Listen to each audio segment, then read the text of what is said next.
All right, let's go to the next question, number 16. Elijah B says, what is the best way to get fellow believers to realize the importance of apologetics? I meet way too many Christians who are just like, I just read the Bible and that's all that's important. Well, I'm going to tell you a couple things. First, I don't think I need to get everyone else interested in apologetics. I just don't feel that I need to. It's okay. Just take a deep breath. For those that like you and me who love apologetics, just take a deep breath and go, it's okay if everybody's not as interested in this as I am. It is important. The gospel itself, just preaching the gospel, is actually more important than apologetics. I think that I would be more focused on just wanting to get Christians doing that and just sharing the gospel of Christ and being grounded in it.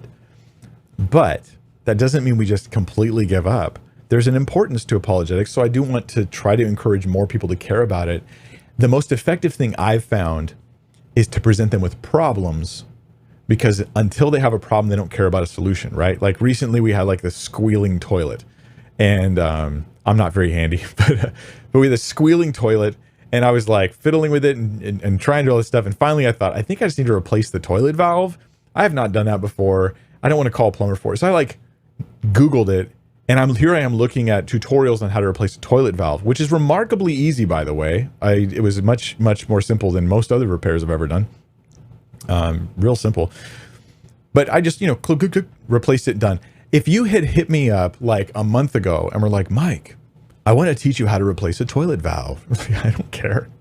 Nah, I'm good, man. I don't need that. I just, just me and my toilet are doing fine. Thanks.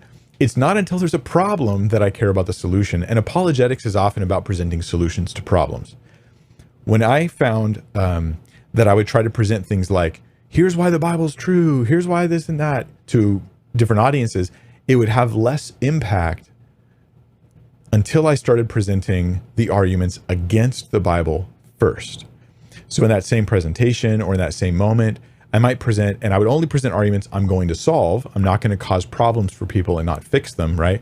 But I would want to make them aware. Like, hey, you may not be aware of this, but here's a quote from even better, a video clip from some atheist skeptic who claims this about the Bible. And all of a sudden, the Christians in the room hear a squeaky toilet. Well, that's a problem. I mean, I guess that is a problem. Like, they shouldn't say that, but I actually realized I don't really know the way to answer that. I'm not sure how to. And so now I care about the solution. Now I want the tutorial video on how to fix the problem. This is the thing with apologetics, I think, is if you're not already interested in apologetics, what gets you interested is you have a squeaky toilet, to milk my analogy as much as I can. You have a squeaky toilet and you need to replace the valve. And so now you want to see the tutorial. You have a problem, a question you don't know the answer to, or you don't know how to articulate it, or you don't know how to convince that other person. And so now you care about the answer. So that's my encouragement. When you do go down that road, present people with the problem first, let them feel it. I think it's bad to do it in some ways. Don't give them 50 problems and then walk away and be like, now they'll care about apologetics. You're like, no, you did not bless them.